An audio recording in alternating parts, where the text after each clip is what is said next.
Good morning, good day, church day, Lord day. I am Brother Cesar Capistrano. Muli na naman pong mag-share sa inyo ng Word of God. Ang ating pong topic sa araw na ito, mahilig ka ba tumulong? Ano ito sa Biblia? Ating pong aalamin yan. Meron tayo isang talata sa araw na ito. Bago ko po basahin ang talata, tayo po ay manalangin muna. Diyos amang nasa langit, makapangyarihan sa lahat, sambahin ang ngalan mo. Diyos Ama, maraming salamat po sa gabay, biyaya na pinagkakalab niyo sa amin, sa bawat isa sa amin. Di po kami magsasawang magpasalamat, Diyos amang nasa langit. Sa muli na naman pong pagdilat ng aming mga mata, ay napakalaking biyaya po ito para sa amin. Muli na naman po namin magagampanan ang aming tungkulin para sa aming sarili, pamilya, trabaho, at kawaan niyo po kami. Diyos Ama, kung kami po ay nagkukulang po sa inyo. Papasukin niyo po sa amin ang iyong presensya upang sa ganun po ay lubos namin maunawaan, maintindihan ang iyong salita na buhay at makapangyarihan. Sa pangalan ng Panginoong Yesus, Amen.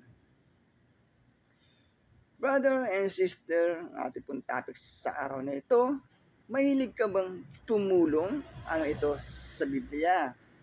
Ating pong aalamin yan. Akin na pong babasahin ng talata ay nasa Gawa chapter 20 verse 35. Verse 35. Sa lahat ng pagkakataon, ipinakita ko sa inyo na sa pamamagitan ng ganitong pagpapagal ay dapat ninyong tulungan ang mahihirap. Alalahanin ang mga salita ng Panginoong Hesus. Higit na mapalad ang magbigay kaysa tumanggap. Amen, brother and sister. Napakaganda po ng ating nabasa mula sa Biblia. Ikaw ba ay mahilig tumulong sa iyong kapwa o sa mga nangangailangan o sa karapat-dapat tulungan? Pinagtitibay po sa nabasa natin sa Biblia na aral po ng ating Panginoon Jesucristo na mas mapalad po yung nagbibigay kesa sa tumatanggap.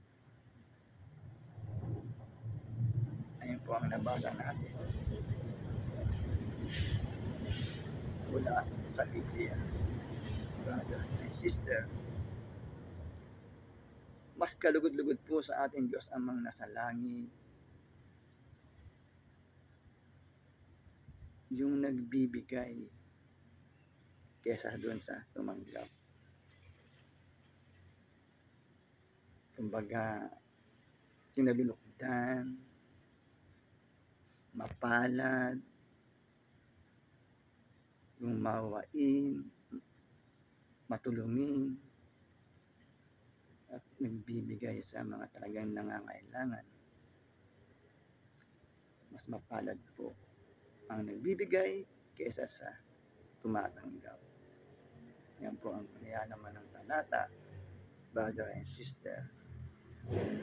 Kaya kung tayo po ay mayroong kakayahan na tumulong sa ating kapwa, lalo na po talaga doon sa nangangailangan, ay huwag po tayong mag-alinlangan. Sapagkat sa nabasa natin sa Biblia, mas mapalad po ang nagbibigay kesa sa tumatanggap, brother and sister. Napakaganda po ng ating nabasa mula sa Biblia.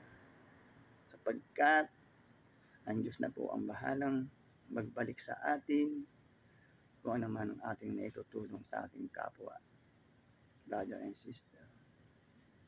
Napakaganda po ng ating nabasa mula sa Biblia. Kaya po sana ay huwag po tayong manawa makinig every Sunday na aking pong ibinabahagi na salita ng Diyos na buhay at makapangyarihan upang sa ganun pa magkaroon tayo ng kaalaman, gabay at kontrol dito sa sanlibutan, brother and sister.